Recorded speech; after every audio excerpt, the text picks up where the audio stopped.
ഇപ്പൊ പറയുകയാണെങ്കിൽ വളരെ അഭിമാനം തോന്നുന്നു. കാരണം ഹ്യൂമാനിറ്റീസ് വിഷയത്തിൽ തന്നെ 1200 വാങ്ങാൻ സാധിച്ചത് അതിൽ വളരെ സന്തോഷവുമുണ്ട്. കാരണം നിങ്ങളുടെ എല്ലാം മുഖം കാണുവാൻ, ഈ വിജയികളെ എല്ലാം കാണുവാനും എന്റെ സുഹൃത്തുക്കളെ ഒന്നുകൂടി കാണുവാനും എനിക്ക് വളരെ സന്തോഷം തോന്നുന്നു.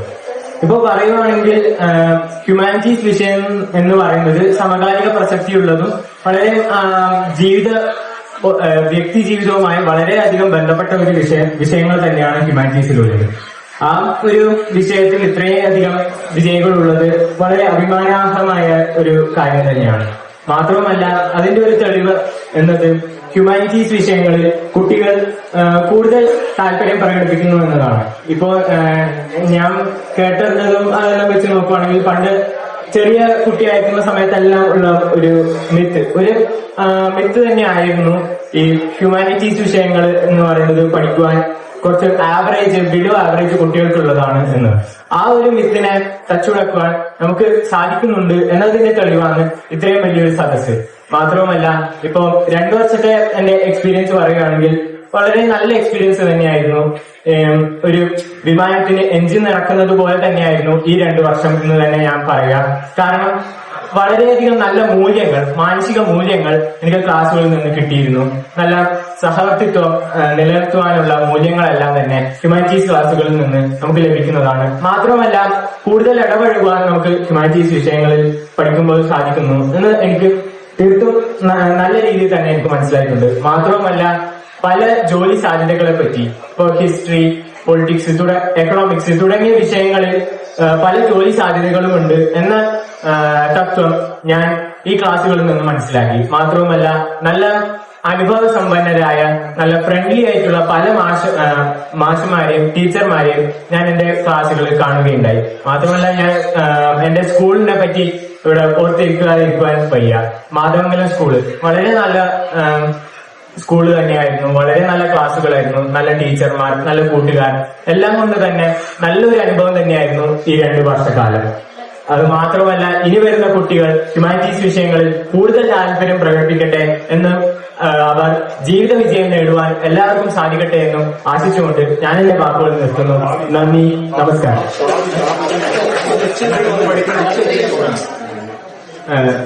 പക്ഷെ ഞാൻ ഒരു കാര്യം വിട്ടുപോയി. എന്റെ ലക്ഷ്യത്തെ കുറിച്ച് പറയുകയായി. എന്റെ ലക്ഷ്യം എന്ന് പറയുന്നത് ഇനി തുടർ പഠനം നടത്തുവാൻ തന്നെയാണ്. BA എക്കണോമിക്സിൽ ബിരുദം നേടി, പയ്യന്നൂർ കോളേജിൽ നിന്ന് BA എക്കണോമിക്സിൽ ബിരുദം നേടി, PG ഇന്റർനാഷണൽ റിലേഷൻസിൽ ഒരു സെൻട്രൽ യൂണിവേഴ്സിറ്റിയിൽ നിന്ന് ബിരുദാനന്ദ ബിരുദവും നേടി. അതിനുശേഷം സിവിൽ സർവീസിൽ ഒരു കരിയറാണ് ഞാൻ ലക്ഷ്യം വെക്കുന്നത്. ഇന്ത്യൻ ഫോറിൻ സർവീസ് ഉദ്യോഗസ്ഥനാവാനാണ് ഞാൻ ആഗ്രഹിക്കുന്നത്. കാരണം അതിലൂടെ ഇന്ത്യയുടെ പ്രതിച്ഛായ ലോകത്തെമ്പാടും നല്ല രീതിയിൽ പുഷ്ടിപ്പെടുത്തുവാൻ ശ്രമിക്കണമെന്ന് ഞാൻ ആഗ്രഹിക്കുന്നു. ഇതുപോലെ നല്ല ജീവിത വിജയം നേടുവാൻ എല്ലാവർക്കും സാധിക്കട്ടെ എന്നും എല്ലാവരും ഹ്യൂമാനിറ്റീസ് വിഷയങ്ങളിൽ താല്പര്യം പ്രകടിപ്പിക്കട്ടെ എന്നും ഞാൻ ആശിക്കുന്നു. നന്ദി, നമസ്കാരം. ഞാൻ CHM ഹയർ സെക്കൻഡറി സ്കൂളിലെ എനിക്ക് ആദ്യം തന്നെ പൊളിറ്റിക്കൽ സയൻസ് ടീച്ചേഴ്സ് അസോസിയേഷൻ ആദ്യം തന്നെ താങ്ക്സ് പറയുന്നത് ഈ അവാർഡിനായിട്ട്. ഇത് നല്ലത് ആക്ച്വലി പൊളിറ്റിക്കൽ സയൻസിന് തന്നെ ഏറ്റവും നല്ല ഇമ്പോർട്ടന്റ് വിഷയമാണ്. അപ്പൊ അതില് ഫുൾ മാർക്ക് കിട്ടിയവർക്ക് ഇത് കൊടുക്കുക വെച്ചാൽ എനിക്ക് ഭയങ്കര സന്തോഷമാണ് ഇങ്ങനെ തന്നതിൽ. പിന്നെ എന്റെ അനുഭവം ഈ 2 വർഷം ഞാൻ CHMലായിരുന്നു. അതിന്റെ മുമ്പ് ആക്ച്വലി CBSE ആയിരുന്നു പഠിച്ചത്. അപ്പോ ഈ ഒന്നാമത് CBSE കേരള സ്റ്റേറ്റിലേക്ക് പോകുമ്പോഴും പിന്നെ അതും ഹ്യൂമാനിറ്റീസ് എടുക്കുമ്പോഴും രണ്ടിനും ഭയങ്കര എതിർപ്പായിരുന്നു എന്റെ കുടുംബക്കാരിൽ നിന്നും എല്ലായിടത്തും. പക്ഷെ എന്റെ പാരന്റ്സ് മാത്രമായിരുന്നു എനിക്ക് സപ്പോർട്ട്. അവർക്കെല്ലാം അറിയായിരുന്നു ഇങ്ങനെ എല്ലാത്തിനും നമ്മൾ എന്ത് പഠിച്ചാലും എല്ലാത്തിലും ഓപ്പർച്യൂണിറ്റീസ് ഉണ്ട്. അങ്ങനെ ഒരു മേഖല സയൻസ്, കോമേഴ്സ് അങ്ങനൊന്നുമില്ല. എല്ലാം പഠിച്ചാലും നമുക്ക് അത്രയും പാഷനേറ്റ് ആണെങ്കിൽ, അത്രയും താല്പര്യം ഉണ്ടെങ്കിൽ ഏതിനും നമ്മൾ എക്സ്പെക്ട് ചെയ്യും. അതാണ് യാഥാർത്ഥ്യം. അപ്പൊ എന്റെ പാരന്റ്സ് നമ്മളുടെ ഇഷ്ടത്തിനനുസരിച്ചായിരുന്നു നിന്നത്. ഇതേപോലെ ഇവിടെ മാറിയപ്പോ എനിക്ക് ശരിക്കും എന്താണ് കേരളത്തിൽ ഞാൻ ആദ്യം ഗൾഫിലല്ലായിരുന്നു, ശരിക്കും മനസ്സിലായി. ഇവിടുത്തെ അതായത് സ്റ്റേറ്റിൽ പഠിക്കുമ്പോ കുറച്ച് പ്രശ്നങ്ങളാണ്, ഡ്രഗ്സ് ആണ്, അങ്ങനെ ഭയങ്കര ഒരു പെർസെപ്ഷൻസ് ഉണ്ടായിരുന്നു കുറെ. അതെല്ലാം ശരിക്കും ഇവിടെ പഠിച്ചപ്പോഴാണ് ഇവിടുത്തെ കുട്ടികൾ ഭയങ്കര സ്വീകരണമായിരുന്നു. ഞാൻ CBSE മറ്റ് സ്കൂളിൽ 4 സ്കൂൾ മാറി ഇറങ്ങി. അതിൽ നിന്നെല്ലാം കാട്ടി എനിക്ക് ഏറ്റവും നല്ല അനുഭവം ഉണ്ടായത് CHMലായിരുന്നു. അതേപോലെ എന്റെ 2 വർഷം ക്ലാസ് ടീച്ചറായിരുന്നു ആരിഫ് സാറ്, പൊളിറ്റിക്കൽ സയൻസ് അധ്യാപകനും കൂടിയാണ്. അപ്പൊ എനിക്ക് എന്താ പറയാ പഠിത്തത്തിനേക്കാൾ കൂടുതൽ ബാക്കി ആക്ടിവിറ്റീസിൽ എൻഗേജ് ചെയ്യാൻ ഭയങ്കര ആഗ്രഹമായിരുന്നു, ഭയങ്കര ഇഷ്ടമാണ്. പഠിത്തത്തിനപ്പുറം ധാരാളം കാര്യം പഠിക്കണം എന്നായിരുന്നു എന്റെ ആഗ്രഹം. സ്കൂളിൽ വിദ്യാഭ്യാസം വെറും ടെക്സ്റ്റ് ബുക്ക് മാത്രം ഒതുങ്ങുന്നതല്ല എന്നായിരുന്നു ഞാൻ വിശ്വസിച്ചിരുന്നതും എന്റെ പാരന്റ്സും പറഞ്ഞു. മറ്റ് മൂല്യങ്ങൾ, മോറൽ വാല്യൂസും കൂടി നമ്മൾ പഠിക്കേണ്ടതുണ്ട്. അപ്പൊ അതിന് എനിക്ക് NSSൽ അത് ചെയ്യണം ഭയങ്കര ആഗ്രഹമില്ല, അത് കേട്ടപ്പോ. പക്ഷെ നിർഭാഗ്യവശാൽ ഞാൻ ലേറ്റായിട്ടാ ചേർന്നത് സ്കൂളില്, കുറച്ച് മാസങ്ങൾ കഴിഞ്ഞിട്ട്. അപ്പൊ അതിലൊന്നും ചേരാൻ കഴിഞ്ഞില്ല. പക്ഷെ അതിനെല്ലാം കാട്ടി ചാൻസ് ആരിഫ് സാർ എന്താക്കും, ഡെയിലി ക്ലാസ് അസംബ്ലി നടത്തും. എന്നിട്ട് എന്താ പറയാ ഓരോ വിഷയത്തിൽ സംസാരിക്കാൻ റാൻഡമായിട്ട് ചൂസ് ചെയ്യും.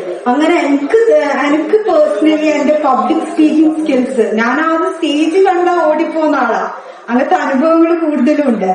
അത് മാറിയിട്ട് എനിക്ക് അത്രക്കും കോൺഫിഡൻസും, അത് സാറിന്റെ ആ ഒരു ഇനീഷ്യേറ്റീവ് തന്നെ. പിന്നെ അതുപോലെ സാറ് എന്താ പറയാ നമുക്ക് ഒരു പവർ കമ്മിറ്റി ആക്കി, ഗേൾസിന്റെ ഒരു കമ്മിറ്റി, എന്താ പറയാ ഇതുപോലെ സെൽഫ് ഡിഫൻസ് ക്ലാസ് എടുക്കുക. അതിനെല്ലാം എന്നെ നിയമിച്ച് ലീഡർഷിപ്പ്, അതിനെല്ലാം എനിക്ക് ലീഡർഷിപ്പ് ക്വാളിറ്റീസ് മറ്റ് ധാരാളം കാര്യങ്ങൾ ഇവിടെ നിന്ന് നേടിയെടുക്കാൻ കഴിയും. അതേപോലെ എന്ത് പ്രയാസം ഉണ്ടെങ്കിലും ശരിക്കും ഒരു ടീച്ചർ എന്താണ് എനിക്ക് മനസ്സിലായത് ഈ CHMലുള്ള അധ്യാപകരിൽ നിന്നാണ്. സ്പെഷ്യലി എന്റെ ക്ലാസ് ടീച്ചർ ആയതുകൊണ്ട് നമുക്ക് എസ്പെഷ്യലി ആ ഒരു കണക്ഷൻ വേണമല്ലോ. ഈ CBSE സ്കൂളിൽ ഞാൻ പറയുന്നില്ല അങ്ങനെ ഒരു ഇതുണ്ടായിട്ടില്ല. ഇവിടെ നിന്നിപ്പോ അത്രയും എന്താ പറയാ എന്ത് പ്രോബ്ലംസ് ഉണ്ടെങ്കിലും സ്വന്തം മക്കളെ പോലെ കണ്ടിച്ച ഇവരത്രയും പരിഗണിക്കല്. അപ്പൊ വളരെ നല്ലൊരു അനുഭവമായിരുന്നു ഈ 2 വർഷം വെച്ചാൽ. ഞാൻ ബെസ്റ്റ് ഡിസിഷൻ, ഞാൻ ഒന്ന് ഹ്യൂമാനിറ്റീസ് എടുക്കുന്നതും അതോടൊപ്പം സ്റ്റേറ്റിൽ പഠിച്ചതും ഏറ്റവും ബെസ്റ്റ് ഡിസിഷൻ ആയിട്ടാണ് ഞാൻ എടുക്കുന്നത്. പിന്നെ അതുപോലെ ആദ്യം തന്നെ ഇതിന്റെ ആദ്യം ഗോഡിനാണ് താങ്ക്സ്. ബിക്കോസ് നമ്മൾ എത്ര പഠിച്ചാലും എത്ര ഇതാക്കിയാലും ദൈവത്തിന്റെ കയ്യില ബാക്കി. ടീച്ചർ ഇവാലുവേഷൻ ചെയ്യുന്നതും എങ്ങനെ അതെല്ലാം ബാക്കി ദൈവത്തിലാണ്. അപ്പൊ എന്റെ പ്രാർത്ഥനയും കൂടി കളിച്ചാന്നാ ഞാൻ പറയാം. എന്റെ പ്രാർത്ഥനയും ടീച്ചേഴ്സിന്റെ സപ്പോർട്ടും അതേപോലെ എന്റെ പാരന്റ്സിന്റെ സപ്പോർട്ട് ഇല്ലെങ്കിൽ എവിടെ എത്തൂലായിരുന്നു. അവരൊന്നിനും എന്നെ ഫോഴ്സ് ചെയ്തിട്ടില്ല. എല്ലാത്തിനും എന്താണ് എന്റെ ഇഷ്ടം പോലെ ചെയ്യും. പഠനത്തിന്റെ ഒപ്പം ബാക്കി എല്ലാ കാര്യത്തിലും എൻഗേജ് ചെയ്യാൻ സാധിച്ച് അതിനെല്ലാം എല്ലാവരും സപ്പോർട്ടും ഇതോടെ തന്നെയാണ് ഞാൻ ഇവിടം വരെ എത്തിയില്ല. അപ്പൊ എന്റെ ഫ്യൂച്ചർ ഇൻഷാള്ള ഞാൻ കീ എക്സാം ഇതിന് എനിക്ക് ലോ എടുക്കാനാണ്, ലോ ഫീൽഡാണ് താല്പര്യം. അതിലാണ് എനിക്ക് മനസ്സിലായിടത്തോളം എനിക്ക് അത്രയും കഴിവും എനിക്ക് അത്രയും ഇഷ്ടവും അതാണ് മനസ്സിലാക്കിയിട്ട് ഞാൻ അതിലെല്ലാം ഉറച്ചു നിന്നിന്. ആദ്യം തന്നെ ഹ്യൂമാനിറ്റീസ് എടുക്കുമ്പോ മെയിൻലി ആദ്യം കരിയർ തീരുമാനിച്ചിട്ടാണല്ലോ അതിനനുസരിച്ചുള്ള ഇത് എടുക്കുക കൊമേഴ്സ്. ഏവർക്കും എന്റെ വിനീതമായ നമസ്കാരം. എന്റെ പേര് രസിക, GHS പള്ളൂർ വിദ്യാർത്ഥിനിയാണ്. അജീഷ് മാഷിന്റെ സ്റ്റുഡന്റ് ആണ്, എന്റെ ക്ലാസ് ടീച്ചർ കൂടിയായിരുന്നു. ആദ്യം തന്നെ കണ്ണൂർ ജില്ലാ higher secondary political science teachers അസോസിയേഷന്റെ ഈ ഒരു ചടങ്ങിന്റെ ഭാഗമാകാൻ സാധിച്ചതിലുള്ള അതിയായ സന്തോഷം അറിയിച്ചുകൊള്ളുന്നു.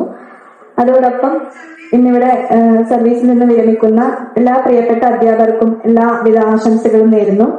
അതുപോലെ എന്റെ എല്ലാ പ്രിയപ്പെട്ട കൂട്ടുകാർക്കും എല്ലാവിധ ആശംസകളും നേരുന്നു. 10th ശേഷം ഹ്യൂമാനിറ്റീസ് ചൂസ് ചെയ്യാന്നുള്ളത് ഞാൻ എന്റെ ഒരു ഹൈസ്കൂൾ കാലഘട്ടത്തിൽ തന്നെ ഒരു എടുത്ത ഡിസിഷൻ ആയിരുന്നു. അതുകൊണ്ട് തന്നെ എനിക്ക് ഇന്റേണലി അത്ര വലിയ കൺഫ്യൂഷൻസ് ഒന്നും ഉണ്ടായിരുന്നില്ല. എങ്കിലും ഹ്യൂമാനിറ്റീസ് ആണ് ചൂസ് ചെയ്യുന്നത് എന്ന് ഞാൻ പറഞ്ഞപ്പോ എന്റെ ചുറ്റുമുള്ളവർക്ക് അത്ര നല്ല ഒരു പ്രതികരണമായിരുന്നില്ല ഉണ്ടായിരുന്നത്. വളരെ അൺകംഫർട്ടബിൾ ആയിട്ടുള്ള പല ചോദ്യങ്ങളും അതിനെല്ലാം അപ്പുറത്തേക്കാണ് ഞാൻ ഹ്യൂമാനിറ്റീസ് ചൂസ് ചെയ്തത്. ശേഷം എനിക്ക് ഇഷ്ടപ്പെട്ട് തിരഞ്ഞെടുത്ത വിഷയമായതുകൊണ്ട് തന്നെ ഏറെ ആസ്വാദകരമായി തന്നെയാണ് ഈ 2 വർഷം ഞാൻ പഠിച്ചത്. എങ്കിലും സൊസൈറ്റി വളരെ ഇൻഫീരിയർ ആയിട്ട് കാണുന്ന ഒരു സബ്ജക്റ്റാണ് ഹ്യൂമാനിറ്റീസ് എന്ന് പലപ്പോഴും എന്റെ പല അനുഭവങ്ങളിൽ നിന്നും എനിക്ക് തോന്നിയിട്ടുണ്ട്. എങ്കിലും an extra eye to see the unseen, an extra ear to hear the unheard, an extra heart to feel the unfelt. ഒരു കാര്യം തന്നാൽ to take a lead in an action എന്നൊക്കെ എന്നെ പഠിപ്പിച്ചു തന്നത്, ഇത്തരം മൂല്യങ്ങൾ എന്നെ കൾട്ടിവേറ്റ് ചെയ്തത് എന്റെ ഹ്യൂമാനിറ്റീസ് പഠനമാണെന്ന് ഞാൻ ഉറച്ചു വിശ്വസിക്കുന്നു.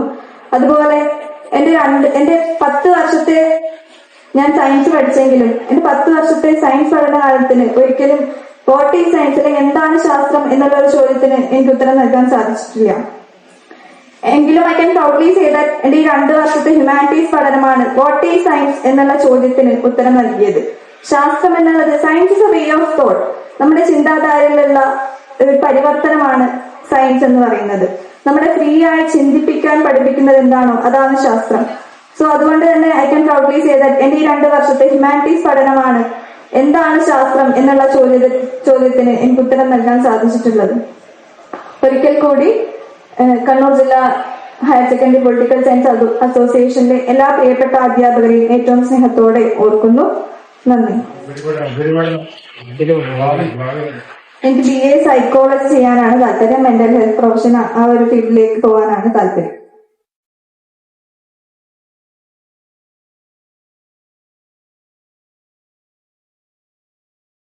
ഇരുന്നൂറിൽ 1200 കിട്ടിയ 5 കുട്ടികൾ നമ്മുടെ ജില്ലയിലുണ്ട്. അപ്പൊ ആ രീതിയിൽ നല്ല ഒരു വിഷയത്തിൽ ഈ ഒരു പ്രത്യേകിച്ച് പൊളിറ്റിക്കൽ സയൻസിലെല്ലാം 100% മാർക്ക് വാങ്ങുക എന്ന് പറഞ്ഞാൽ അത് ഒരു നിസ്സാര കാര്യമല്ല. നല്ല കഠിനാധ്വാനത്തിന്റെ ഭാഗമായിട്ട് മാത്രമേ അത്തരത്തിലുള്ള ഒരു മാർക്ക് വാങ്ങാൻ വേണ്ടി കഴിയൂ. അപ്പം ഈ ഒരു വിഷയം ഞാൻ നേരത്തെ പറഞ്ഞതുപോലെ മറ്റെല്ലാ വിഷയത്തിൽ നിന്നും വ്യത്യസ്തമായ ഒരു വിഷയം കൂടിയാണിത്. പ്രത്യേകിച്ച് നമുക്കത് ജീവിതത്തിലും സമൂഹത്തിലും പ്രയോജനപ്പെടുത്താൻ കഴിയുന്ന വിധത്തിലേക്കുള്ള ഒരു വിഷയവും കൂടിയാണ്. അപ്പം ഇതില് നന്നായി പഠിച്ച് കഠിനാധ്വാനം ചെയ്തിട്ട് നിങ്ങൾ നേടിയെടുത്തിട്ടുള്ള ഈ ഉന്നതമായ വിജയത്തിന് നിങ്ങളെ ഓരോരുത്തരെയും ഹൃദയത്തിന്റെ ഭാഷയിൽ അഭിനന്ദിക്കുകയാണ്, അനുമോദിക്കുകയാണ്. അതോടൊപ്പം തന്നെ നമുക്കറിയാം നമ്മുടെ ജീവിതത്തിൽ നമ്മളെപ്പോഴും പറയുന്നത് പ്രധാനപ്പെട്ട ഒരു വഴിത്തിരിവാണ് ഈ SSLC +2 കഴിഞ്ഞാൽ. SSLC വരെ നമുക്കറിയാം രക്ഷിതാക്കൾക്കും കുട്ടികൾക്കും പ്രശ്നമില്ല, നമ്മളിങ്ങനെ ഒഴുകി 10 വരെ എത്തും. 10ാം ക്ലാസ്സിലെത്തിയ പിന്നെ അവരാധിയായി രക്ഷിതാക്കൾക്ക്, അല്ലെ, കുട്ടികൾക്ക് പ്രയാസം. പക്ഷെ ഭൂരിഭാഗം കുട്ടികൾക്കും അവർക്ക് ഒരു നിശ്ചയദാർഢ്യമുണ്ട്, എനിക്ക് ഇന്ന വിഷയമാണ്, എനിക്ക് ഇന്ന മേഖലയാണ്, ഇന്നതാണ് എനിക്ക് പഠിക്കേണ്ടത് എന്നത്. പക്ഷെ രക്ഷിതാക്കളെ സംബന്ധിച്ചിടത്തോളം അവർക്കാണെങ്കിൽ കുട്ടികൾക്ക് ഇഷ്ടമുള്ള വിഷയം എടുത്ത് പഠിച്ചാൽ അത് വേണ്ടത്ര മതിയാവില്ലേ, അതിലെന്തെങ്കിലും പോരായ്മ ഉണ്ടാവുമോ, അത് ജീവിതത്തിൽ അവർക്ക് പരാജയം ഉണ്ടാവുമോ എന്നുള്ള ആശങ്ക. മാത്രമല്ല ഞാൻ അടക്കമുള്ള രക്ഷിതാക്കളെ സംബന്ധിച്ചിടത്തോളം നമുക്കൊരു സ്വപ്നം ഉണ്ടാവും, എന്റെ മകൻ അല്ലെങ്കിൽ എന്റെ മകൾ ഇന്നതാവണം. അവരെ സ്വപ്നമല്ല, നമ്മുടെ സ്വപ്നം അവരിലേക്ക് അടിച്ചേൽപ്പിക്കാൻ വേണ്ടി നമ്മൾ ശ്രമിക്കുന്നു. അങ്ങനെ അടിച്ചേൽപ്പിക്കാൻ വേണ്ടി നമ്മൾ ശ്രമിക്കുമ്പോൾ അത് വലിയ ഒരു പ്രയാസം നമ്മുടെ കുട്ടികൾക്ക് ഉണ്ടാകുന്നു എന്നതാണ്. ഇപ്പോ നമ്മള് കഴിഞ്ഞ വർഷം അനുപമാഷക്ക് ഓർമ്മയുണ്ടാവില്ല, നമ്മുടെ സഹകരണ വകുപ്പ് മന്ത്രി പങ്കെടുത്ത് 100% കിട്ടിയ കുട്ടികളെ അനുമോദിക്കുന്ന ചടങ്ങ്. ആ ചടങ്ങിനകത്ത് അദ്ദേഹം പറഞ്ഞ ഒരു അനുഭവമാണ് ഞാൻ ഓർമ്മിക്കുന്നത്. അതായത് ഒരു രക്ഷിതാവ് മോനെ +2 കഴിഞ്ഞപ്പോ രക്ഷിതാവിന്റെ ആഗ്രഹം മോനെ ഡോക്ടറാവണം. അത് രക്ഷിതാവിന്റെ ആഗ്രഹം, കുഞ്ഞിന്റെ ആഗ്രഹമല്ല. അപ്പൊ അവന് പറ്റിയ ഒരു എൻട്രൻസ് കോച്ചിങ് സെന്ററിൽ അയക്കണം. അവിടെ ഒരു മാർക്കിന്റെ ഇതെല്ലാം ഉണ്ട്. പക്ഷെ ഈ മിനിസ്റ്ററോട് രക്ഷിതാവ് ആവശ്യപ്പെടുകയാണ് എന്റെ കുഞ്ഞിനെ അവിടെ ചേർക്കാനുള്ള റെക്കമെൻഡ് ചെയ്യണം. മിനിസ്റ്റർ റെക്കമെൻഡ് ചെയ്തു. കുഞ്ഞ് അവിടെ പോയി. പരീക്ഷ കഴിഞ്ഞപ്പോ കുഞ്ഞിനെ എൻട്രൻസിൽ വിജയിക്കാൻ കഴിഞ്ഞില്ല. അടുത്ത വർഷം ഇതേ രക്ഷിതാവ് ഇതേ ആവശ്യം മന്ത്രിയോട് ആവശ്യപ്പെടുകയാണ്. അടുത്ത പ്രാവശ്യം റെക്കമെൻഡ് ചെയ്തു. അടുത്ത വർഷം പരീക്ഷ കഴിഞ്ഞപ്പോൾ കുഞ്ഞിന് അതിൽ വിജയിക്കാൻ കഴിഞ്ഞില്ല. ഇപ്പൊ നമ്മൾ കാണേണ്ടത് മരം കയറാത്ത അറിയാത്ത ഒരാളെ മരത്ത് പിടിച്ച് കയറ്റാൻ ശ്രമിച്ചാൽ താഴെ വീഴുവല്ലേ ഉള്ളൂ. അത് ഉൾക്കൊള്ളാൻ രക്ഷിതാക്കളെ തയ്യാറല്ല. 3ാമത്തെ പ്രാവശ്യം ഇതേ ആവശ്യം ഉന്നയിച്ചുകൊണ്ട് ഇതേ ആള് മന്ത്രിയെ സമീപിച്ച് വീണ്ടും മന്ത്രി റെക്കമെൻഡ് ചെയ്തു. പക്ഷെ ക്ലാസ്സിലേക്ക് പറഞ്ഞയച്ച് 2ാമത്തെ ദിവസം കുഞ്ഞിനെ കാണാനില്ല. പക്ഷെ കുഞ്ഞിനിത് പറ്റില്ല എന്ന് കുഞ്ഞിനറിയാം. അതുകൊണ്ട് എനിക്കെന്റെ പ്രിയപ്പെട്ട രക്ഷിതാക്കളോട് പറയാനുള്ളത്, നമ്മുടെ ആഗ്രഹത്തിന് വേണ്ടി നമ്മുടെ കുട്ടികളെ ഇതിനെ ചൂഷണം ചെയ്യാൻ വേണ്ടി പാടില്ല. നമ്മുടെ സ്വാർത്ഥ താല്പര്യത്തിന് വേണ്ടി അവർക്ക് ഇഷ്ടമുണ്ട്. ഇവിടെ ഇരിക്കുന്ന കുട്ടികളെ സംബന്ധിച്ചിടത്തോളം ഇപ്പം പൊളിറ്റിക്കൽ സയൻസിൽ കൂടുതൽ താല്പര്യമുള്ള കുട്ടികളാണ്. അവരെ അത് പഠിച്ച് അതിന്റെ നിലയിലേക്ക് എത്തിക്കാനല്ലേ നമ്മൾ നോക്കേണ്ടത്. അതാണല്ലോ അവർക്ക് താല്പര്യം. അതുകൊണ്ടാണല്ലോ 100% മാർക്ക് കിട്ടുന്നത്. അതല്ലെങ്കിൽ കിട്ടില്ലല്ലോ. അപ്പൊ താല്പര്യമുള്ള വിഷയങ്ങളുണ്ട് ഓരോ കുട്ടികൾക്കും. ആ താല്പര്യമുള്ള വിഷയത്തിൽ അവരെ പഠിപ്പിക്കാൻ വേണ്ടി നമ്മൾ തയ്യാറാവണം. അങ്ങനെയാകുമ്പോൾ അവർക്ക് ഉയരങ്ങളിലേക്ക് എത്താൻ വേണ്ടി കഴിയും. അത് IAS ആവണം തന്നെ ഇല്ല, അത് ഡോക്ടർ ആവണം തന്നെ ഇല്ല. ഏത് മേഖലയായാലും, അധ്യാപകനാകാം, പോലീസാകാം, മറ്റേത് മേഖലയാകാം. നമുക്കറിയാം ഓരോ തൊഴിലിനും അതിൻ്റെതായ മഹത്വമുണ്ട്, അഭിമാനമുണ്ട്. അതിന് വിജയിക്കുക, അതിന് ഉന്നതമായ നിലയിലെത്തുക എന്നുള്ളതാണ് നമുക്ക് അതിന്റെ ഭാഗമായിട്ട് കാണാൻ വേണ്ടി കഴിയുന്നത്. അപ്പോൾ നന്നായി അവർക്ക് പഠിക്കാൻ പറ്റുന്ന താല്പര്യമുള്ള വിഷയങ്ങൾ എടുത്ത് പഠിക്കുന്നതിന്, ആ മേഖലയിലേക്ക് പോകുന്നതിന് നമ്മുടെ രക്ഷിതാക്കൾ നമ്മുടെ കുട്ടികളെ പ്രേരിപ്പിക്കണം എന്നതാണ് അഭ്യർത്ഥിക്കാനുള്ളത്. ഇപ്പൊ നമ്മൾ ചിലപ്പോൾ ചില രക്ഷിതാക്കളെല്ലാം വിചാരിക്കുന്നത്, നമ്മൾ ഇപ്പം പൊളിറ്റിക്കൽ സയൻസ് എല്ലാം പഠിച്ച് എന്റെ കുഞ്ഞിനെ ഒരു IAS ആക്കണമെന്ന് വിചാരിക്കുന്ന ആളുണ്ടാവും. പക്ഷെ അതേസമയം മറ്റൊരു വശത്ത് അവർ ചിന്തിക്കുകയോ എന്റെ മോൻ ഈ പൊതുവിദ്യാലയത്തിലാണല്ലോ പഠിച്ചത്, അതുകൊണ്ട് ഇതൊന്നും നേടാൻ പറ്റില്ല എന്ന് പറയുന്ന കുറെ രക്ഷിതാക്കളുണ്ട്. എന്താ നമ്മൾ ഈ സ്കൂളിൽ പഠിച്ചിട്ട് ഒന്നും നടക്കില്ല, ഒന്നും വലിയ ഇതൊന്നും പറ്റില്ല എന്ന് പല ആളും നമ്മളോട് തന്നെ പങ്കുവച്ചിട്ടുണ്ടായിരുന്നു. അപ്പൊ അവരോട് കൂടി പറയാനുള്ളത്, അങ്ങനെ ആരും വിചാരിക്കേണ്ടതില്ല. ഇപ്പൊ നമ്മുടെ ജില്ലയിൽ, ഇപ്പൊ നമ്മുടെ ജില്ലാ കളക്ടർ എല്ലാവർക്കും അറിയും, അരുൺ കെ വിജയൻ. അരുൺ കെ വിജയൻ എന്ന നമ്മുടെ ജില്ലാ കളക്ടർ പൊതുവിദ്യാലയത്തിൽ പഠിച്ച ഒരാളാണ്. നമ്മുടെ ഇപ്പൊ പയ്യന്നൂരിന് അടുത്താണല്ലോ കാഞ്ഞങ്ങാട്, നമ്മുടെ സിറ്റി പോലീസ് കമ്മീഷണർ അദ്ദേഹം ശ്രീ നിതിൻ രാജ് IPS അദ്ദേഹം പഠിച്ചിട്ടുള്ളത് സാധാരണ പൊതുവിദ്യാലയത്തിലാണ്. നന്നായി കുട്ടികളുമായി ഇന്ററാക്ട് ചെയ്യുന്നതിനും അവരോട് കാര്യങ്ങൾ പറയുന്നതിനും ഒക്കെ കഴിയും. ഒരു പരിപാടിക്ക് പങ്കെടുത്തപ്പോ ഇതിന്റെ നമ്മുടെ കുട്ടികളുടെ ഇതുമായി ബന്ധപ്പെട്ടുകൊണ്ടുള്ള ഒരു പരിപാടിയിലാണ് തോന്നുന്നു, എനിക്ക് ഓർമ്മ. അപ്പൊ ആ പരിപാടി പങ്കെടുത്തപ്പോ അദ്ദേഹം തന്നെ പറയും, ഞാനും നിങ്ങളെപ്പോലെ പൊതുവിദ്യാലയത്തിൽ പഠിച്ച ആ സമയത്തുണ്ടായ അയാളുടെ അനുഭവം പങ്കുവെക്കുക. അപ്പൊ നമുക്ക് IAS ആകാനും IPS ആകാനും മറ്റ് അൺഎയ്ഡഡ് മേഖലയിൽ ഇംഗ്ലീഷ് മീഡിയം മാത്രം പഠിച്ചാലേ പറ്റൂ എന്ന് ചിന്തിക്കുന്ന രക്ഷിതാക്കൾ അല്ലെങ്കിൽ കുട്ടികൾ ഉണ്ടെങ്കിൽ അതൊന്നും വേണ്ട. A+ കിട്ടിയില്ല, അതുകൊണ്ട് ഇത് നേടാൻ പറ്റില്ല, അങ്ങനെയും വേണ്ട. ഫുൾ A+ കിട്ടിയിട്ടൊന്നല്ല ഇതൊന്നും ആവുന്നത്. അപ്പൊ ഫുൾ A+ നേടുക എന്നുള്ളത് നമ്മുടെ ഏറ്റവും വലിയ സ്വപ്നമാണ്. അതിനുവേണ്ടി കഠിനാധ്വാനം ചെയ്യുക. പക്ഷെ അത് കിട്ടിയില്ല എന്ന് വിചാരിച്ചുകൊണ്ട് നമുക്ക് ജീവിതത്തിൽ ഇനിയൊന്നും നേടാൻ പറ്റില്ല എന്നും വേണ്ട. അതിനെല്ലാം ഒരുപാട് ഉദാഹരണങ്ങൾ നമ്മുടെ ജില്ലയിലുണ്ട്. അതുകൊണ്ട് എനിക്ക് എന്റെ പ്രിയപ്പെട്ട രക്ഷിതാക്കളോടും മക്കളോടും പറയാനുള്ളത്, നിങ്ങളുടെ കഴിവനുസരിച്ച്, നിങ്ങളുടെ താല്പര്യത്തിനനുസരിച്ച് പഠിക്കുക, അതിനവരെ അനുവദിക്കുക. ആ നിലയിൽ ഉയരങ്ങളിലേക്ക് എത്തുന്നതിന് വേണ്ടി കഴിയണം. തീർച്ചയായും ഇത്തരത്തിൽ 200 മാർക്ക് കൈവരിച്ച്, അത് 100% മാർക്ക് കൈവരിക്കുക എന്നുള്ളത് ഒരു നിസ്സാര കാര്യമല്ല. നല്ല കഠിനാധ്വാനം, ആത്മാർത്ഥമായ പ്രവർത്തനം, ആത്മസമർപ്പണത്തിന്റെ ഭാഗമായിട്ടാണ് ഇത് നേടാൻ വേണ്ടി കഴിഞ്ഞിട്ട്. ഇത് ഇവിടെ നിലനിർത്താം, ഇത് അവസാനിപ്പിക്കാൻ വേണ്ടി പാടില്ല. ഈ ഒരു അനുമോദനം തരിക നിങ്ങളുടെ ഈ ഒരു അധ്യാപകർ എന്ന് പറയുമ്പോൾ ഇത് കുറെ കൂടി ഉത്തരവാദിത്തം നിങ്ങൾ ഏറ്റെടുക്കുകയാണ്. ആ ഉത്തരവാദിത്തം എന്നുള്ളത് ഇനി അങ്ങോട്ടും മുന്നോട്ടുള്ള പഠനത്തിലും ഇതിലും ഇതേപോലെ നന്നായി മികച്ച റിസൾട്ട് വാങ്ങി ഞങ്ങൾ അനുമോദിച്ച, അല്ലെങ്കിൽ ഞങ്ങളുടെ വിഷയത്തിൽ ഇത്ര ശതമാനം മാർക്ക് കിട്ടിയ, 100% മാർക്ക് കിട്ടിയ ഞങ്ങളുടെ മക്കളാണ് എന്നും പറയത്തക്ക വിധത്തിലേക്ക് മാറുന്നതിന് വേണ്ടി നിങ്ങൾക്ക് സാധിക്കണം. ആ ഒരു ഉത്തരവാദിത്വം ഏറ്റെടുത്തുകൊണ്ടാണ് നിങ്ങൾ ഇവിടുന്ന് പോകുന്നത് എന്നതാണ് ഈ അവസരം സൂചിപ്പിക്കുവാനുള്ളത്. അതോടൊപ്പം തന്നെ ഇന്നത്തെ കാലത്ത് പ്രത്യേകിച്ച് നമ്മളെപ്പോഴും ഇത് എന്തിനാണ് എല്ലാവരും എല്ലാ സമയവും ഇത് പറയുന്നത് എന്ന് ചിലപ്പോൾ വിചാരിക്കും. ഇന്ന് നമ്മളേറെ ചർച്ച ചെയ്യപ്പെടുന്ന ചില വെല്ലുവിളികളുണ്ട്. പ്രത്യേകിച്ച് നമ്മൾ +2 എല്ലാം കഴിഞ്ഞ് മറ്റ് പല സ്ഥലങ്ങളിലേക്ക് പഠിക്കാനൊക്കെ പോകുമ്പോഴേ നല്ല കരുതലോടുകൂടി, ജാഗ്രതയോടുകൂടി നമ്മുടെ ഓരോ ചുവടുവെപ്പും മുന്നോട്ട് വെക്കണം എന്നുള്ളത് കൂടി അവസരം ഓർമ്മപ്പെടുത്തുകയാണ്. കാരണം പലപ്പോഴും നന്നായി പഠിച്ച് ഉന്നതമായ റാങ്ക് കിട്ടിയ കുട്ടികളടക്കം ചിലപ്പോൾ ജീവിതത്തില് അവരറിയാതെ തെറ്റിലേക്ക് പോകുന്ന ചില അനുഭവങ്ങൾ നമ്മൾ കാണുകയും കേൾക്കുകയും ചെയ്യുന്നുണ്ട്. അതുകൊണ്ട് തന്നെ അങ്ങനെ ഒരു തെറ്റിലേക്കും പോകാതെ നമ്മളെ തെറ്റ് ചെയ്യാൻ പ്രേരിപ്പിക്കാൻ ശ്രമിക്കുമ്പോൾ അതിൽ നിന്നും നമ്മൾ പൂർണ്ണമായും തിരിച്ച് നന്മയിലേക്ക് മാത്രം, അല്ലെങ്കിൽ ശരിയായ കാര്യങ്ങളിലേക്ക് മാത്രം നമുക്ക് മാറിപ്പോകുന്നതിന് വേണ്ടി കഴിയണം. അതല്ലാത്ത പക്ഷം വലിയ വിപത്താണ്, വലിയ വിലയാണ് നമ്മൾ കൊടുക്കേണ്ടി വരിക. നമ്മുടെ ജീവിതം തന്നെ നഷ്ടപ്പെട്ടു പോകും എന്നുള്ളത് കൂടി അവസരം ഓർമ്മിപ്പിക്കുകയാണ്. കാരണം ഇപ്പൊ പലപ്പോഴും നമ്മൾ കേട്ടുകൊണ്ടിരിക്കുന്നതും അത്തരത്തിലുള്ള വാർത്തകളാണ്. ഞാനിപ്പോ കുറച്ച് ദിവസമായിട്ട് പറയുന്ന ഒരു കാര്യം, ഞാൻ ആശുപത്രിയിൽ കണ്ട ഒരു അനുഭവമാണ്. അപ്പൊ കഴിഞ്ഞ ആഴ്ച കുറച്ച് ദിവസം എന്റെ അച്ഛൻ ആശുപത്രിയിലായിരുന്നു. അവിടെ ആശുപത്രിയിൽ ഉണ്ടായപ്പോൾ അവിടെ കണ്ടൊരു അനുഭവം, 22 വയസ്സായ ഒരു കുഞ്ഞുമോൻ. നമ്മൾ ആലോചിച്ച് നോക്ക്, +2 കഴിയുമ്പോൾ നമ്മുടെ പറയും 22 വയസ്സാവും, എത്രമാത്രം വ്യത്യാസമേ ഉള്ളൂ. ആ 22 വയസ്സായ ഒരു കുഞ്ഞുമോൻ അവിടെ വെന്റിലേറ്ററില് ജീവൻ ഇങ്ങനെ ഏത് സമയം നഷ്ടപ്പെടുമെന്ന ഒരു ഘട്ടത്തിൽ കിടക്കുന്ന ഒരു അവസ്ഥയാണ് കണ്ടിട്ടുള്ളത്. അപ്പോൾ അന്വേഷിച്ചപ്പോഴാണ് ആ കുഞ്ഞിന്റെ കരള് പോയി, കിഡ്നി പോയി, സർവ്വ അവയവങ്ങളും പോയി, മരുന്ന് പ്രതികരിക്കുന്നില്ല.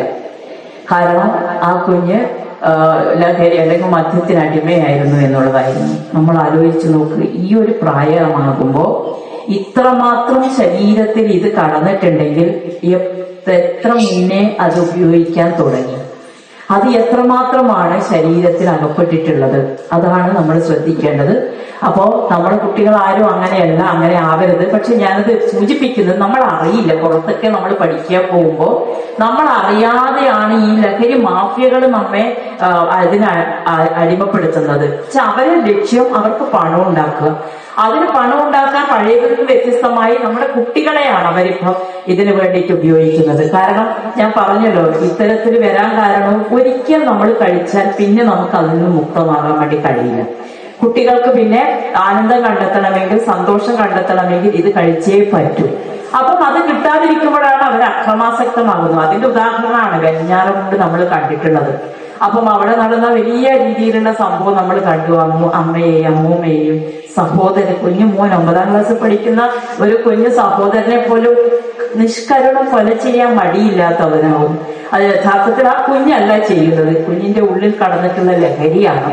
അതുകൊണ്ടാണ് നമ്മൾ പറയുന്നത് ഇത് എല്ലാവരും കഴിക്കുന്നു എന്നതല്ല, ആരെങ്കിലും ഒരു കുഞ്ഞ് അതിനകത്ത് അടിമപ്പെട്ടു പോയാൽ അത് വലിയ വിലയാണ് നമ്മൾ കൊടുക്കേണ്ടി വരുന്നത്. അതുകൊണ്ടാണ് സർക്കാരും ഇപ്പം പഠിപ്പിക്കുന്നതോടൊപ്പം ആദ്യമെല്ലാം ഇതുമായി ബന്ധപ്പെട്ടുകൊണ്ട് നമ്മുടെ കുട്ടികളെ ബോധ്യപ്പെടുത്തി മുന്നോട്ട് പോകണം എന്ന് പറയുന്നത്.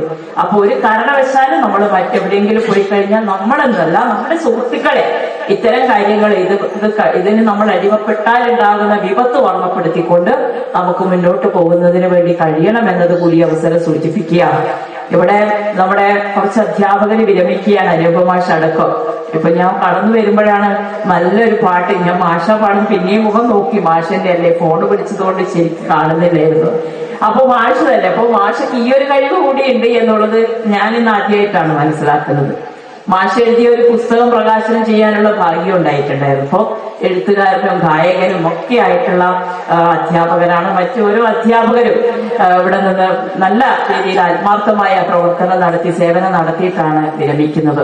നമ്മളെപ്പോഴും പറയുന്നതും ഔദ്യോഗിക കാലഘട്ടത്തിൽ നമുക്കൊരു നിശ്ചിത പ്രായം കഴിഞ്ഞാൽ വിരമിക്കുക എന്നുള്ളത് അനിവാര്യമാണ്. അത് നമുക്ക് മറ്റാർക്കും നിയന്ത്രിക്കാൻ വേണ്ടി കഴിയുന്ന ഒരു കാര്യമല്ല. പക്ഷേ നേരത്തെയുടെ അധ്യക്ഷനും സ്വാഗത ഭാഷണത്തിലൊക്കെ പറഞ്ഞതുപോലെ തന്നെ എന്ന് നമുക്ക് വ്യക്തമല്ല. ഇപ്പം ഞങ്ങളുടെ ഓഫീസിൽ നിന്ന് ജില്ലാ പഞ്ചായത്തിൽ നിന്ന് ഒരു SSC ഇപ്പൊ റിട്ടയർ ചെയ്തു. നിങ്ങൾ അയാളെ കണ്ടിട്ടുണ്ടെങ്കിൽ പയ്യന്നൂർക്കാർക്ക് അറിയായിരിക്കും, നമ്മുടെ സന്തോഷം അല്ലെ. അയാളെ കണ്ടാല് ഒരു ഫ്രഷ് അപ്പോയിന്റ്മെന്റ് ആണെന്നേ തോന്നുള്ളൂ, പുതുതായി ജോലിക്ക് ചേരാൻ വരുന്ന ആളാണെന്ന് തോന്നുന്നു. അപ്പൊ ആ നിലയിലാണ് വിരമിക്കുന്നത്. നമുക്കറിയാം സർവീസ് 56 വയസ്സ് വിരമിക്കുക എന്നുള്ളത് അനിവാര്യമാണ്. പക്ഷെ നമ്മൾ കാണേണ്ടത് ഈ വിരമിക്കുന്ന പ്രായം എന്നുള്ളത് ഇതിന് ശേഷം അവർക്ക് പ്രവർത്തിക്കാനുള്ള ശേഷിക്കുറവ് കൊണ്ടല്ല ഒരു നിശ്ചിത പ്രായം കഴിയുമ്പോൾ വിരമിക്കുന്നത്. ഇപ്പം ഇന്നത്തെ കാലത്ത് പ്രത്യേകിച്ച് നമ്മുടെ കേരളത്തെ സംബന്ധിച്ചിടത്തോളം ആരോഗ്യ മേഖല, ആയുർദൈർഘ്യം എല്ലാം ഒരുപാട് കൂടിയിരിക്കുകയാണ്. നമ്മുടെ ആരോഗ്യ രംഗത്തെല്ലാം ഉണ്ടായ വലിയ നേട്ടത്തിന്റെ ഭാഗമായിട്ടാണ്. പഴയ കാലത്തിൽ നിന്നും വ്യത്യസ്തമാണല്ലോ. പണ്ടെല്ലാം ഞങ്ങളെല്ലാം പഠിച്ചിരുന്ന കാലത്ത് വിരമിക്കുന്ന അധ്യാപകർ നല്ല പ്രായം തോന്നും.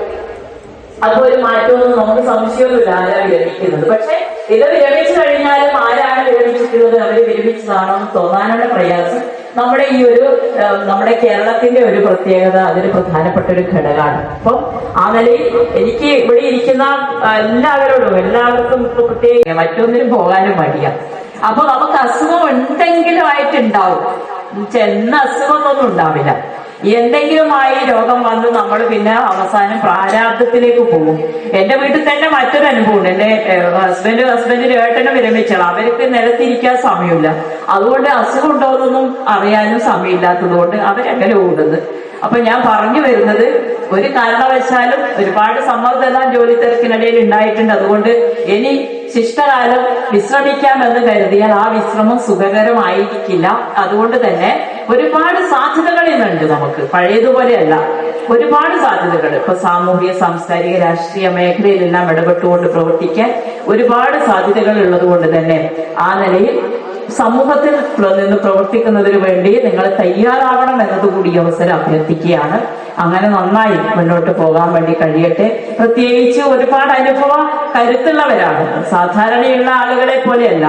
ഇപ്പം ഇത്രയും കാലം പ്രത്യേകിച്ച് ഹയർ സെക്കൻഡറി മേഖലയിലെല്ലാം പ്രവർത്തിച്ചു വരുന്ന അധ്യാപകരെ സംബന്ധിച്ചിടത്തോളം അവർക്ക് നിരവധി കുട്ടികളുമായി ബന്ധപ്പെട്ടുകൊണ്ട്, രക്ഷിതാക്കളുമായി ബന്ധപ്പെട്ടുകൊണ്ടെല്ലാം ഇടപെടാനുള്ള സാഹചര്യം ഉണ്ടായിട്ടുണ്ട്. അപ്പൊ അതിന്റെ ഭാഗമായിട്ട് ഒരുപാട് അനുഭവങ്ങൾ അവർക്ക് ഉണ്ടായിട്ടുണ്ട്. അപ്പൊ ഇതെല്ലാം ഒറ്റൊരു ദിവസം കൊണ്ട് അവസാനിപ്പിക്കാൻ വേണ്ടി കഴിയില്ല. അപ്പം ആ നിലയിൽ നന്നായി മുന്നോട്ട് പോകാൻ വേണ്ടി കഴിയണം. പ്രത്യേകിച്ച് വിദ്യാഭ്യാസ രംഗത്തും എല്ലാം ഒരുപാട് സാധ്യതയുള്ളതെല്ലാം പ്രയോജനപ്പെടുത്തുന്നതിന് വേണ്ടി കഴിയട്ടെ എന്നുള്ളതാണ്. ഇന്നത്തെ കാലത്ത് നമ്മുടെ കുട്ടികളെ സംബന്ധിച്ചിടത്തോളം നമുക്കറിയാം, അതിനെല്ലാം ഒരുപാട് സഹായങ്ങൾ ചെയ്തു കൊടുക്കാൻ വേണ്ടി കഴിയും. പഴയതുപോലെയല്ല. ഇപ്പം ഈ വരുന്ന 21-ാം തീയതി വലിയൊരു ജോബ് ഫെയർ നമ്മുടെ ജില്ലയിൽ നടക്കുകയാണ്.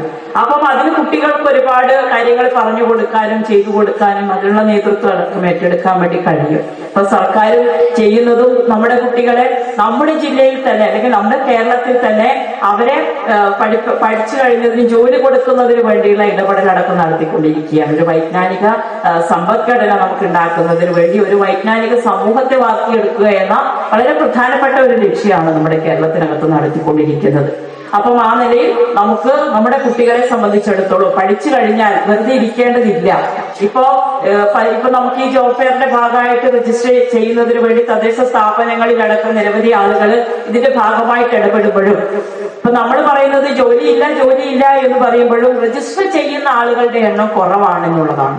അപ്പം ഓരോ വിദ്യാഭ്യാസത്തിനനുസരിച്ച് ഏതൊക്കെ മേഖലയിലാണ് ജോലി വേണ്ടത് ആ നിലയിലേക്കാണ് ഇപ്പോൾ തിരഞ്ഞെടുക്കുന്നത്. പക്ഷെ അതിന് അപേക്ഷിക്കുന്ന ആളുകളുടെ എണ്ണം കുറവാണ്. അങ്ങനെ വരുമ്പോ നമ്മളിപ്പോ കരഞ്ഞുകൊണ്ടേയിരിക്കുന്ന തൊഴിലില്ല എന്ന് പറയുന്നത് ശരിയല്ല എന്ന തലത്തിലേക്ക് നമ്മൾ പറയേണ്ടി വരുന്ന ഒരു അവസ്ഥയാണ് ഇപ്പൊ നമുക്ക് കാണാൻ വേണ്ടി കഴിയുന്നത്. ഇപ്പൊ നമുക്കറിയാം, തോമസ് ഐസക് സാറിന്റെ നേതൃത്വത്തിൽ വലിയ പ്രവർത്തനമാണ് ഇതിന്റെ ഭാഗമായിട്ട് വൈജ്ഞാനിക കേരളം എന്ന പദ്ധതിയുടെ ഭാഗമായിട്ട് നടക്കുന്നത്.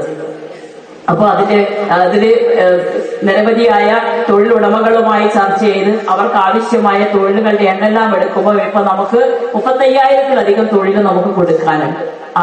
തൊഴിൽ നമുക്ക് ലഭിക്കും. പക്ഷെ രജിസ്റ്റർ ചെയ്ത ആളെ എണ്ണം നോക്കുമ്പോൾ വളരെ കുറച്ചാണ്. അപ്പം ആ നിലയിൽ നമുക്ക് നമ്മുടെ ഇതിനനുസരിച്ച് തൊഴിലധിഷ്ഠിതമായ ഒരു വിദ്യാഭ്യാസം അടക്കം നമുക്ക് ലഭിക്കുമ്പോൾ തീർച്ചയായും അത് നമുക്ക് പ്രയോജനപ്പെടുത്തുന്നതിനും അതിന് വേണ്ട എല്ലാവിധ പിന്തുണയും നൽകുന്നതിന് ഇവിടുന്ന് വിരമിക്കുന്ന അധ്യാപകരെ പോലുള്ള ആളുകളുടെ ഭാഗത്തു നിന്നും ഉണ്ടാവണമെന്ന് മാത്രം സൂചിപ്പിച്ചുകൊണ്ട് പൊളിറ്റിക്കൽ സയൻസ് അസോസിയേഷന്റെ നേതൃത്വത്തിൽ നടക്കുന്ന ഈ അനുമോദന പരിപാടിയും യാത്രയപ്പ് സമ്മേളനം ഔപചാരികമായി ഉദ്ഘാടനം ചെയ്ത് അറിയിച്ചുകൊണ്ട് എല്ലാവിധ ഭാവുകങ്ങളും അർപ്പിച്ചുകൊണ്ട് നിർത്തുന്നു.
ബ്രണ്ണൻ ട്രെയിനിങ് കോളേജിലുമായിട്ടാണ് അദ്ദേഹത്തിന്റെ വിദ്യാഭ്യാസം അദ്ദേഹം പൂർത്തിയാക്കിയത്.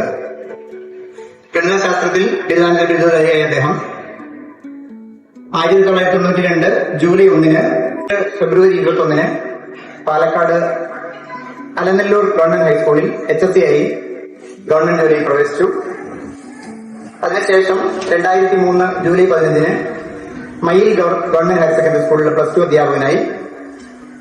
തുടർന്ന് 2004 ജൂലൈ 15 മുതൽ കണ്ണൂർ ഗവൺമെന്റ് ഹയർ സെക്കൻഡറി സ്കൂളിലും 16/6/2010 മുതൽ KPR government higher secondary school കല്യാശ്ശേരിയിലും അധ്യാപകനായിരുന്നു. ഈ 1969 മെയ് 26 കുഞ്ഞിക്കോലൻ രാധ ദമ്പതികളുടെ മകളായി ജനിച്ച ടീച്ചർ. പിതാവ് സൈന്യത്തിലായതിനാൽ 3ാം ക്ലാസ് വരെ ഉത്തർപ്രദേശിലായിരുന്നു പ്രാഥമിക വിദ്യാഭ്യാസം. തുടർന്ന് ചൊക്ലി VP ഓറിയന്റൽ ഹൈസ്കൂളിൽ നിന്ന് SLC പാസ്സായി. പ്രീ ഡിഗ്രിയും ഡിഗ്രിയും പ്രൈവറ്റായി പഠിച്ച് ബാംഗ്ലൂർ യൂണിവേഴ്സിറ്റിയിൽ നിന്ന് B.Ed കരസ്ഥമാക്കി. 92 കൊളവല്ലൂർ PR ഹയർ സെക്കൻഡറി ഹൈസ്കൂളിൽ സോഷ്യൽ സ്റ്റഡീസ് അധ്യാപികയായിരിക്കെ MA പാസ്സാവുകയും 2015 അതേ സ്കൂളിൽ തന്നെ HSST പൊളിറ്റിക്കൽ സയൻസ് ആയിട്ട് പ്രൊമോഷൻ നേടുകയും ചെയ്തു. മാഹി ശ്രീഭരതൻ ഹയർ സെക്കൻഡറി സ്കൂളിൽ നിന്ന് റിട്ടയർ ചെയ്ത അശോകൻ മാസ്റ്ററാണ് ഭർത്താവ്. ആയുർവേദ ഡോക്ടറായ അനുശ്രീയും BSc ന്യൂറോ ടെക്നീഷ്യൻ കോഴ്സ് പൂർത്തിയാക്കി ഉപരിപഠനത്തിനൊരുങ്ങുന്ന അരുന്ധതിയുമാണ് ടീച്ചറുടെ മക്കള്. 33 വർഷത്തെ അധ്യാപനത്തിന് ശേഷം 2025 മാർച്ച് 31 റിട്ടയർ ചെയ്ത ഷീജ ടീച്ചർക്ക് പൊളിറ്റിക്കൽ സയൻസ് കുടുംബത്തിന്റെ ആശംസകളും പ്രാർത്ഥനകളും നേരുന്നു. അടുത്തത് സുനിൽകുമാർ സാറാണ്. സുനിൽകുമാർ സാറ് 1969 മെയ് 31 ജനിച്ചത്. വടക്കുമാടി UP സ്കൂള്, പിണറായി ഹൈസ്കൂൾ എന്നിവിടങ്ങളിൽ നിന്ന് സ്കൂൾ വിദ്യാഭ്യാസം പൂർത്തിയാക്കിയ അദ്ദേഹം ബ്രണ്ണൻ കോളേജിൽ നിന്ന് പ്രീഡിഗ്രിയും കാലിക്കറ്റ് യൂണിവേഴ്സിറ്റിയിൽ നിന്ന് ഡിഗ്രിയും പൂർത്തിയാക്കി. വർക്കലയിൽ നിന്നാണ് അദ്ദേഹം B.Ed കരസ്ഥമാക്കിയത്. 98 ഹൈസ്കൂൾ അധ്യാപകനായി കാസർഗോഡ് ജോലിയിൽ പ്രവേശിച്ച സാറ് സർവീസിലേക്ക് MA പൊളിറ്റിക്കൽ സയൻസ് പൂർത്തിയാക്കി. ഈ കാലയളവിൽ അദ്ദേഹം അതിനുശേഷം ഈ 98 മുതൽ 2014 വരെയുള്ള കാലയളവിൽ 9 വർഷക്കാലം അദ്ദേഹം SSAയിൽ സേവനമനുഷ്ഠിച്ചു. BPC ഈ കാലയളവിൽ ബ്ലോക്ക് പ്രോഗ്രാം കോർഡിനേറ്ററും കൂടി ആയിരുന്നു. ഇതിനിടയിൽ 2014 ഹയർ സെക്കൻഡറി വിഭാഗത്തിലേക്ക് പ്രൊമോഷൻ നേടി 25 May 31 Kavumbhagam government higher secondary സ്കൂളിൽ നിന്ന് റിട്ടയർ ചെയ്തു. പരിചിതരായ ഗോവിന്ദനും കാർത്തികേയനിയുമാണ് അദ്ദേഹത്തിന്റെ മാതാപിതാക്കള്. ഭാര്യ ഷെമി. M.Com പൂർത്തിയാക്കി സൗദി അറേബ്യയിൽ ജോലി ചെയ്യുന്ന അശ്വിനും BA പൊളിറ്റിക്കൽ സയൻസ് പൂർത്തിയാക്കി ഉപരിപഠനത്തിൽ തയ്യാറെടുക്കുന്ന ഐശ്വര്യയുമാണ് മക്കൾ. അതിൽ ഏറെ കൗതുകകരമായ കാര്യം, മകള് BA പൊളിറ്റിക്കൽ അതായത് ഹ്യൂമാനിറ്റീസ് പഠിക്കുന്ന സമയത്ത് സാറിന്റെ ക്ലാസ്സിൽ തന്നെ ആയിരുന്നു എന്നുള്ളതാണ് കൗതുകകരമായ ഒരു കാര്യം. 27 വർഷത്തെ സേവനത്തിന് ശേഷം വിരമിക്കുന്ന സുനിൽകുമാർ സാറിന് പൊളിറ്റിക്കൽ സയൻസ് അസോസിയേഷന്റെ ആശംസകൾ, പ്രാർത്ഥനകൾ. അടുത്തത് രാജീവ് കുമാർ സാറാണ്. 1969 മെയ് 4 പരിതനായ കുഞ്ഞമ്പു പൊതുവാളിന്റെയും കാർത്തികേയനിയുടെയും മകനെ ജനിച്ച രാജീവ് കുമാർ സാർ അന്നൂർ UP സ്കൂളിലും തായ്നേരി SABTM ഹയർ സെക്കൻഡറി സ്കൂളിലും പ്രാഥമിക വിദ്യാഭ്യാസവും പ്രീഡിഗ്രിയും തുടർന്ന് പത്തനംതിട്ടയിൽ നിന്ന് TTC പൂർത്തിയാക്കി. 98 കേരളത്തിനടുത്തുള്ള ചെട്ടിയാമ്പറമ്പ UP സ്കൂളിൽ എംപ്ലോയ്മെന്റ് സർവീസിൽ പ്രവേശിച്ചു. അതിനുശേഷം 92 PSC വഴി ജോലിയിൽ പ്രവേശിച്ചു. സർവീസിലേക്ക് BA political science, MA political science, B.Ed, MA Malayalam തുടങ്ങിയ യോഗ്യതകൾ നേടി. 2000 HSA മലയാളമായിട്ട് അദ്ദേഹം പ്രൊമോഷൻ നേടുകയും 17-18 കാലയളവിൽ 1 വർഷക്കാലം അദ്ദേഹം UP സ്കൂൾ ഹെഡ് മാസ്റ്ററായി. അതിനുശേഷമാണ് 2018 പ്രൊമോഷൻ നേടിയ HSST പൊളിറ്റിക്കൽ സയൻസിൽ ജൂനിയറിലേക്ക് വരുന്നത്. 22 അദ്ദേഹം സീനിയറായി. അദ്ദേഹത്തെ പറ്റി പറയുകയാണെങ്കിൽ അദ്ദേഹത്തിന്റെ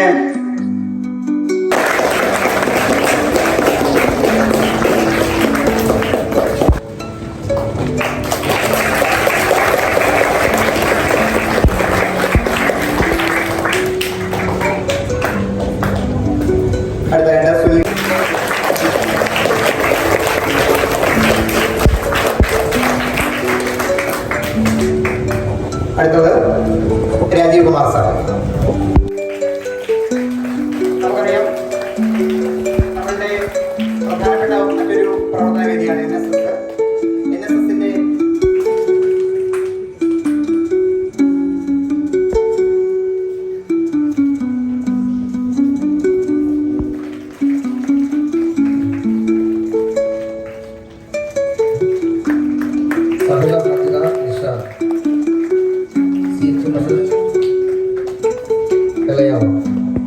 പ്രിയപ്പെട്ടത് കൊണ്ടുവരുന്ന അധ്യാപകരുമാരോടൊപ്പം വരുന്നതാണ് ആരിഫ് മാഷായിരുന്നു കുട്ടിയുടെ ക്ലാസ്സിൽ.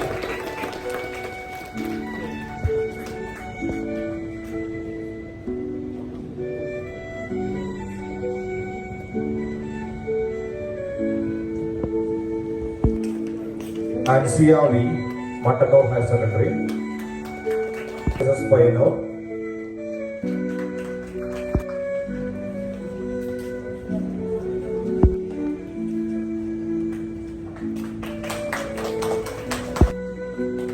Karthik K, CPN GHSS Madhav. Vaidyanashmi M K, CPN GHSS Madhavangala. Karthika Manoj, GHS.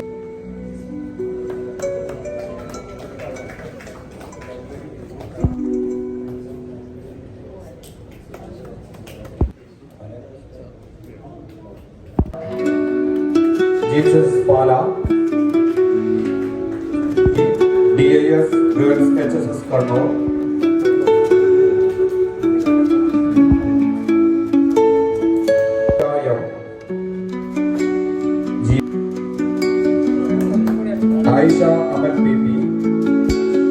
Madhuda LK, NSS HSS, George Jody Pia, Taliprabu Tagore,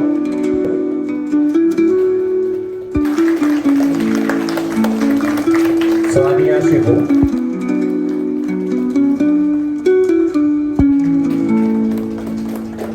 GHS World, Sahira M.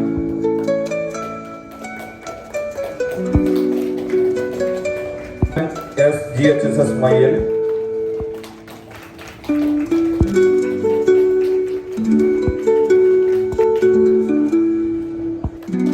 GGHSS Payatas Payano, Tiga Mukesh GG, Fatima K,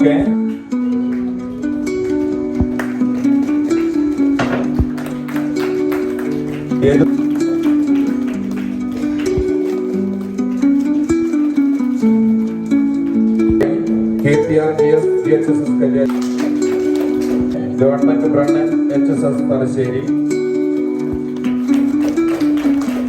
Tavubadi,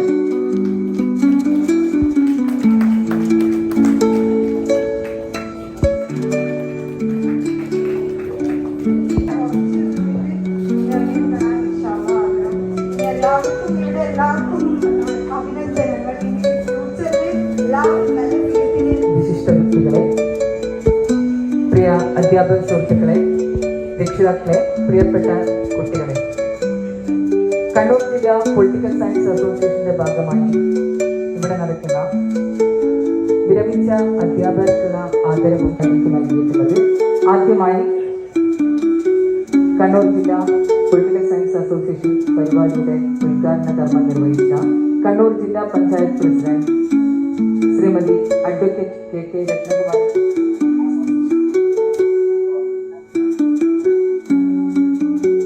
Joseph sir അസോസിയേഷന്റെ പേരിൽ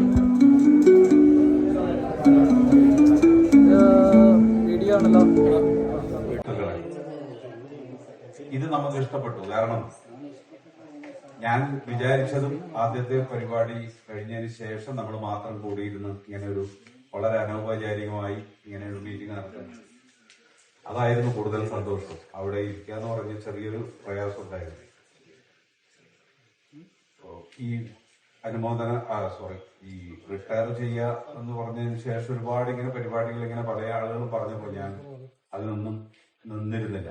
എന്റെ സ്കൂളിലെ സഹപ്രവർത്തകർ, വളരെ പ്രിയപ്പെട്ട ആളുകൾ, ഞങ്ങൾ അന്യോന്യം ഭക്ഷണം കഴിച്ചു, അതൊക്കെ ചെയ്തു. പിന്നീട് ഈ ഇങ്ങനെ ഉണ്ടാവുമല്ലോ കുടുംബം, മറ്റേ അങ്ങനെ പ്രവർത്തിക്കുന്ന മേഖലകളിൽ നിന്നൊക്കെ ഇങ്ങനെ അതിനൊന്നും ഞാൻ നിന്നിരുന്നില്ല. ഇത് ഞാൻ നിൽക്കാനൊരു പ്രത്യേക കാരണമുണ്ട്. കാരണം എന്താണെന്ന് വെച്ചാൽ എനിക്ക് ഈ മേഖല നല്ല പരിപാടി, നല്ല ഒരു ഇതാണ്, ഒരു ആംബിയൻസ് ഉള്ള ഒരു ഹാള്. കഴിഞ്ഞ വർഷം ഇത് നമ്മൾ ബുക്ക് ചെയ്തപ്പോൾ ആജീവനാന്ത കാലം ഇത് തന്നെയാണോ ഉണ്ടാവുക എന്നുള്ളൊരു സംശയമുണ്ട്. കാരണം നമുക്കറിയാം 10 വർഷമായിട്ട് ശ്രീനിവാസനേക്കാൾ 1 വർഷം കൂടുതലുണ്ട്. ശ്രീനിവാസപ്പോൾ തന്നെ ഞാൻ ആദ്യം ഹയർ സെക്കൻഡറി ഹൈസ്കൂളാണ് അധ്യാപികയായി ചേരുന്നത്. ഒരു ജോലി വേണമെന്നൊരു ആഗ്രഹം ഉണ്ടായിരുന്നു, അത് സാധിച്ചു. ഒരു UP സ്കൂളെങ്കിലും ജോലി കിട്ടിയാൽ മതി എന്നൊരാഗ്രഹമായിരുന്നു. പക്ഷേങ്കിൽ ഒരു പാട്ടില്ലേ, ഒരു പൂ മാത്രം ചോദിച്ചു ഒരു പൂക്കാലം നീ തന്നു എന്ന് പറഞ്ഞ പോലെ അതിന് മേലെയുള്ള ഹൈസ്കൂളിലേക്കും ഹയർ സെക്കൻഡറിയിലേക്കും ഒക്കെ തന്നെ പഠിപ്പിക്കാനുള്ള ഒരവസരം ഭഗവാൻ തന്നിട്ടുണ്ട്.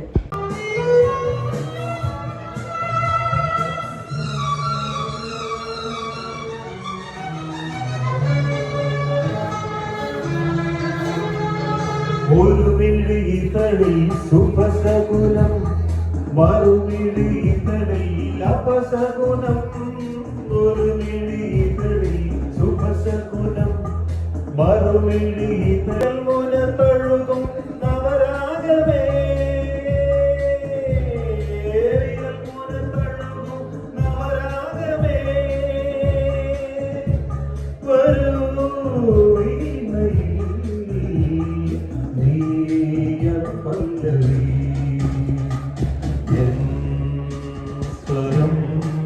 പൂവിടും ഗാനമേ ഈ വീണയിൽ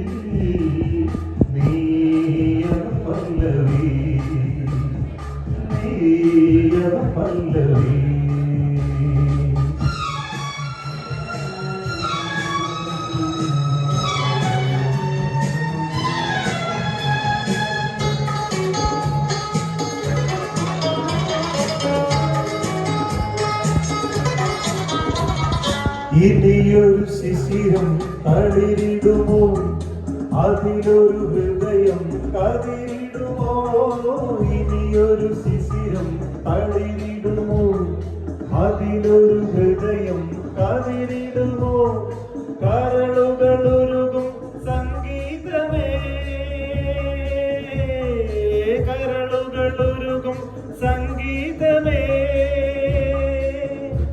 വരൂ വീണയിൽ നീയൻ പല്ലവി എൻ സ്വരം പൂവിടും നിന്നെ കാണാൻ ഇന്ന് താമരപ്പൂക്കൾ വന്നു കൊമ്പും പാൽമൊഴി കേൾക്കാൻ ഒരു പഞ്ചവസംഗി വന്നു കരിയിലയാൽ നീ തൊടുമ്പോൾ മഞ്ചിയായി കൊണ്ടെളിച്ചം എന്റെ പുണ്യം പോരാ സിന്ധു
Thank